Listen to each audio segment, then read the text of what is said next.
Hello जी, hello, क्या हाल चाल है।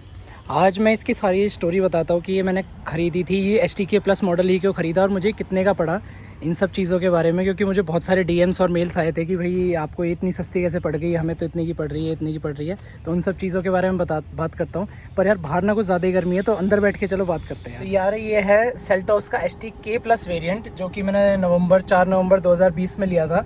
अभी तक 10,480 किलोमीटर चल चुकी है। तो यार मेरा सेल्टॉस और क्रेटा के बीच में था, वो तो सबका ही होता है इस रेंज की जिन्हें गाड़ी लेनी है। तो मैंने सेल्टॉस चूज़ करी थी उसमें। तो सेल्टॉस का मेरे को बेस मॉडल तो लेना नहीं था, क्योंकि मुझे यहाँ पे जो वो आते हैं वो मेरे को बिल्कुल पसंद नहीं थे और मेरे को बाहर से चेंज कराना नहीं था कुछ भी। तो फिर मेरा प्रोग्राम बना कि भाई मैं STK ले लेता हूँ, उसमें फॉग लैम्प्स वगैरह भी मिल जाती हैं और अपना म्यूज़िक सिस्टम भी 8 इंच का आ जाता है, तो वो ज़्यादा सही रहेगा। तो मैं शोरूम पे गया यहाँ पे फरीदाबाद में कि भाई मेरे को STK मॉडल डीजल में मुझे बुक कराना था। तो मैंने जाके देखा तो शोरूम में सामने सामने STK प्लस खड़ा था। तो उसमें क्या क्या डिफरेंस था भाई, अलॉय व्हील्स थे, DRLs आ जाती हैं, पीछे वाइपर और डिफॉगर वगैरह आ जाते हैं। तो ये सारी चीज़ थी। अंदर से इंटीरियर उसका इसका थोड़ा ज़्यादा बेटर था STK प्लस का। तो फिर मैंने सोचा यार जब इतना कर ही रहे हैं तो एक बार में STK प्लस ले लेते हैं और ख़त्म करते हैं मैनुअल वाला STK प्लस। तो STK प्लस मेरे को मैनुअल में पड़ता 14.5 के अराउंड पड़ता, और उसमें मेरे को सारे फीचर्स मिल रहे थे। जो बेसिक नीड्स थी वो सारी चीज़ मेरी पूरी हो रही थी। और मुझे पहले से क्लियर था कि मुझे डीजल लेना है, पेट्रोल तो लेना ही नहीं है। तो डीजल में क्योंकि ज़्यादा पावर होती है, तो उसके बाद फिर मैंने अपनी डीजल STK प्लस मैनुअल की मैंने बुकिंग करा दी।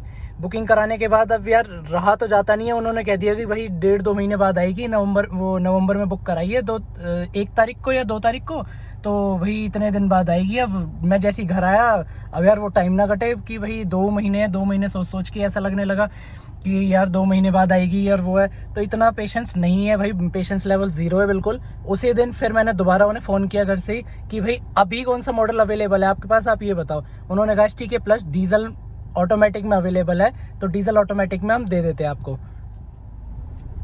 तो फिर मैंने अपने घर पे बात करी ऐसे ऐसे कि मतलब 1 लाख रुपए महंगी पड़ रही है। पर एक ऑटोमेटिक का भी था कि यार ऑटोमेटिक भी चाहिए ही, क्योंकि सारी बाकी की ऑटोमेटिक ही थी। अब मैनुअल लेता बाद में, क्योंकि जब आप गाड़ी ले रहे होते हो ना तो उस टाइम तो आपको ये लगता है कि भाई ले लो, चाहे जो भी मिल रही है वो ले लो। पर आप वही चीज़ लो जो आप मतलब ये हो कि भाई मेरे को यही चीज़ लेनी थी और जिस चीज़ की आपको ज़रूरत है। तो मुझे ऑटोमेटिक की ही थी, बट मेरे को उस टाइम पे था यार कोई बात नहीं, थोड़े कम 1 लाख रुपए कम में मिल रही है, मैनुअल मिल रही है, ले लेते हैं। पर वो मैनुअल उस टाइम थी नहीं, तो ऑटोमेटिक मुझे रेडिली अवेलेबल हो गई वहाँ पे। उन्होंने कहा कि अभी खड़ी है आपके पास, एक ही मॉडल पड़ा है और वाइट कलर में ही है, तो वाइट कलर ही मुझे चाहिए थी।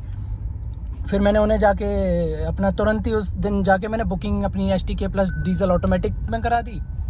तो उन्होंने मेरे को कहा कि भाई डिलीवरी कब लोगे। तो डिलीवरी फिर एक दिन मेरे को 3 तारीख को कहीं जाना था, 2 नवंबर को तो मैंने बुकिंग कराई थी, 3 को मुझे कहीं जाना था। तो फिर मैंने कहा कि मैं 4 को डिलीवरी ले लेता हूँ, 4 को तो मेरे को दे दो। वाइट कलर मुझे चाहिए था, वो मिल गया। अब बस पैसों की बात थी भाई, कोई बात नहीं, 1 लाख रुपए महंगी पड़ रही है।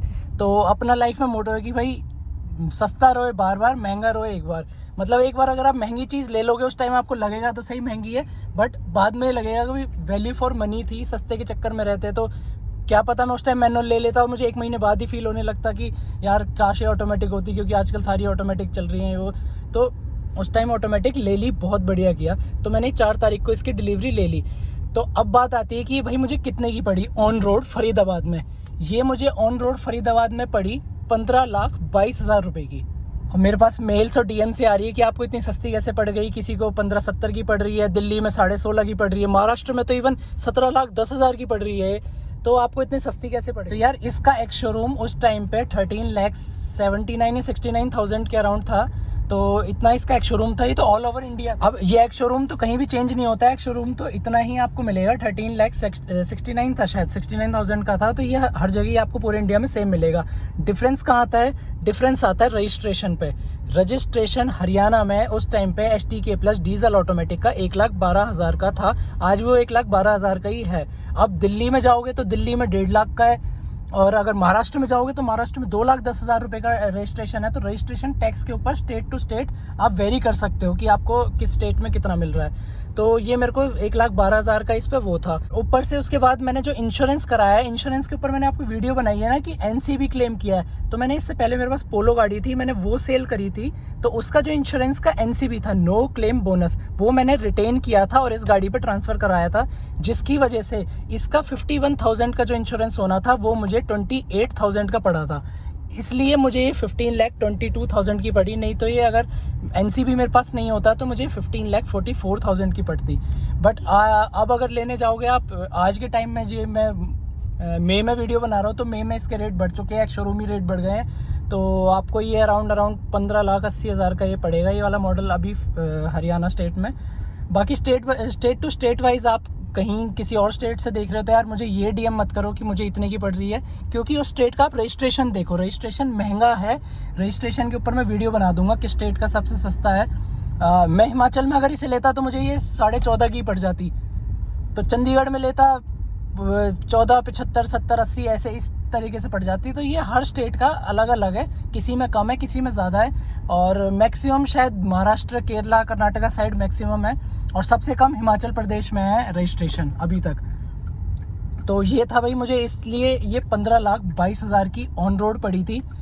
और एक बात और, जैसे एक्स शोरूम में ऐड होता है रजिस्ट्रेशन प्लस इंश्योरेंस, तब जाके ऑन रोड बनता है, और शोरूम वाले क्या करते हैं उसमें, एक तो 2 साल की एक्सटेंडेड वारंटी भी ऐड करते हैं और एक बेसिक किट भी ऐड करते हैं। तो एक्सटेंडेड वारंटी भी मैंने नहीं ली थी, बेसिक किट भी नहीं ली थी, तो इसलिए मेरे को 15,22 की पड़ी थी, जिसमें सिर्फ ex showroom plus RTO plus insurance, ये 3 चीज़ें थी। क्योंकि जो बेसिक किट है, बेसिक किट में तो कोई फ़ायदा नहीं होता, वो बहुत ज़्यादा एक्सपेंसिव होती है, कोई काम की चीज़ तो उसमें होती ही नहीं है। और रही बात उसकी एक्सटेंडेड वारंटी की, तो अभी 3 साल है मेरे पास, कभी भी ले सकता हूँ। लास्ट के साल में जब मेरी ख़त्म होने वाली होगी ये वारंटी, तो मैं एक्सटेंड करा लूँगा उसे, वो उस टाइम पे हो जाएगी, तो उसमें कोई इतना फ़र्क नहीं पड़ता। तो ऐसे मेरे को ये 15,22 की पड़ी थी। डीजल ऑटोमेटिक में HTK प्लस, और HTK प्लस यार वैल्यू फॉर मनी है। अगर आप लेना चाहते हो कि भाई एक वैल्यू फॉर मनी गाड़ी लेनी है, तो आप HTK प्लस में जा सकते हो। अगर आपको फिर लग्जरी वगैरह चाहिए तो STX प्लस वगैरह उसमें जा सकते हो, GTX में।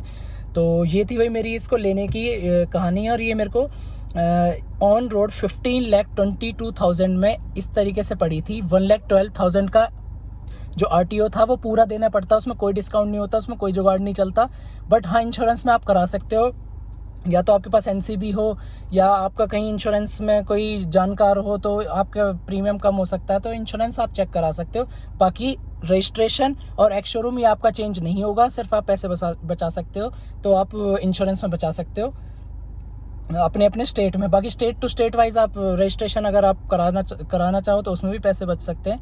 तो ये था भाई इसको लेने की कहानी, और ये मेरे को कितने की ऑन रोड पड़ी थी वो सारी चीज़ मैंने आपको बता दी। अगर आपको वीडियो इन्फॉर्मेटिव लगी तो प्लीज़ लाइक कर दे। बाकी वीडियो देखने के लिए थैंक यू सो मच।